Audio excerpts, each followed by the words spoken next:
I've been saying the last few weeks since it's become December that it is the glorious season, and I'm feeling super charitable lately. And so I wanted to talk about something that I've talked about before. You've probably seen the tweets, right, where someone will say something like, well, niceness is not a fruit of the Spirit, right? Like, niceness is not the ultimate end of the gospel. Niceness is and it's kind of denigrating this idea that we need to be lovely men who just speak nice and kindly to everyone and in every situation, no matter what. It's just all about being nice. And I often will like those kind of tweets or those comments on Facebook and things like that, because ultimately I agree. I think that that's a very silly way to live. Niceness is not the end-all, be-all of human interaction. You know what I mean? Like if you're being bullied or something like that, right? Oftentimes, all a bully needs is for you to stand up to him a little bit, and he will stop.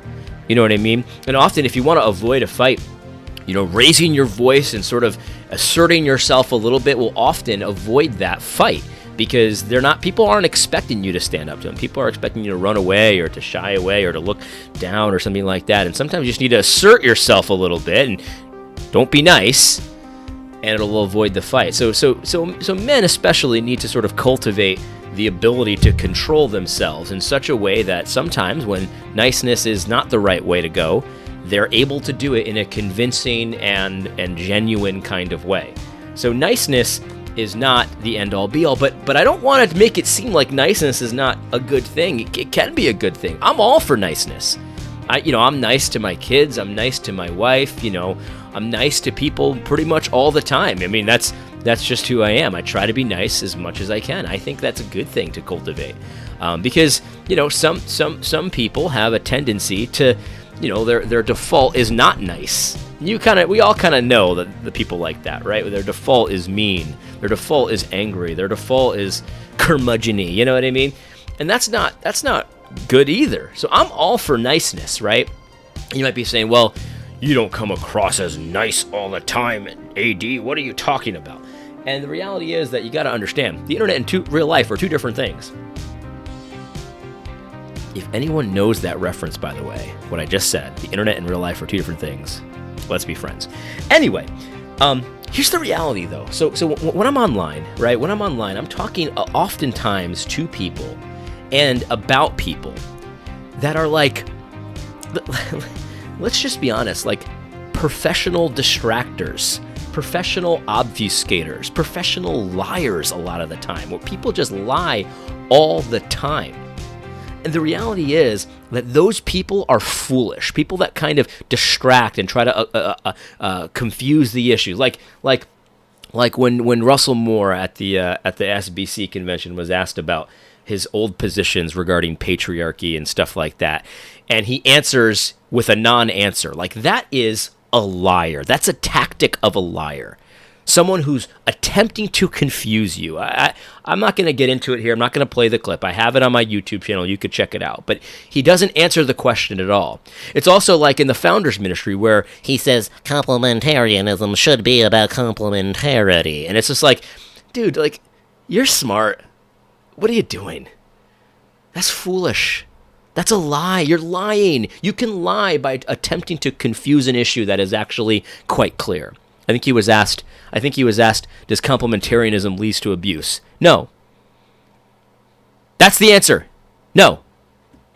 Because here's the thing, guys. Like, let's not be stupid here. He claims to be a complementarian, Russell Moore. He claims that is what the Bible teaches. And therefore, if it is what the Bible teaches, the Bible's teaching does not lead to abuse. It's simple. Now, you can explain further, but the answer is no. You don't confuse that issue. If you do confuse that issue, and you do it intentionally, because let's face it, Russell Moore is a smart man, you're a liar. And you need to be confronted like a liar, and niceness goes out the window. It's time for a little, how should I put this? Directness, harshness, confrontations, mockery, that kind of thing. That's what it's time for someone like that. Because these people, they're trying to distract you over here. Meanwhile, they're doing something over here. It's a magic trick. They're magicians. You don't deal with a magician the way you would deal with your grandmother. Now, I'm all for niceness, but the people that I criticize They're doing harm, and many of them are doing it intentionally for their other reasons, for other purposes. I don't know exactly what Russell Moore is up to, but he's up to something. Now, here's the reality. The Bible talks about this too. The Bible talks about this too. You might be saying, well, where does the Bible say that some people need harshness? Well, here you go. You ready? Proverbs 26 talks a lot about fools, right? Fools. Couple verses. People are very familiar with these verses. Answer not a fool according to his folly, lest thou also be like unto him. And answer a fool according to his folly, lest he be wise in his own conceit. But those are great verses, but that's not what I'm talking about. Ready for this one? A whip for the horse, a bridle for the ass, and a rod for the fool's back. That is not talking about being nice to someone who's being an idiot. That is not talking about speaking in kindly, gentle, lovely words to someone who's distracting you and acting like an idiot. No, it says a rod for those people. No, I'm not intending to say that you should attack Russell Moore with a rod, but verbally, there's a little more force that needs to be applied to a fool like that. If somebody asks you, does complementarianism lead to abuse, and you believe that complementarianism is a biblical teaching, the answer is no. It's not a whole mess of words that doesn't answer anything. It's only like that if you're a coward. I don't think he's a coward. If you're an idiot, I don't think he's an idiot. Or a liar, trying to intentionally confuse people. And that is when you need to bring the rod to bear on that fool. It's just that simple. It's just that simple. Anyway, I hope this was helpful. God bless.